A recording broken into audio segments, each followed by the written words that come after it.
কটা বাড়া গেল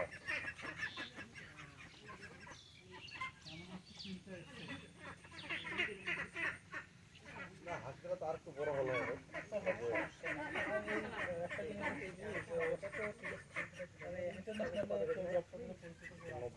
মোটামুটি 3 কেজি 3.5 কেজি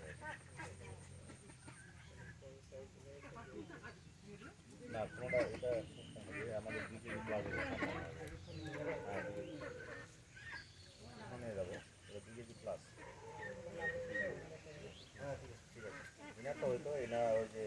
আমারটা ওই যে বন্দি তো এই কারণে আমি বাইরে দিই কেন বাইরে দিলে আমার অনেক ক্ষয়ক্ষতি হবে এই একটু লাভ করার জন্য লাভ নেই এখানে থাক এটা আমার একটু কষ্ট হচ্ছে সকালবেলা একটু পানিটা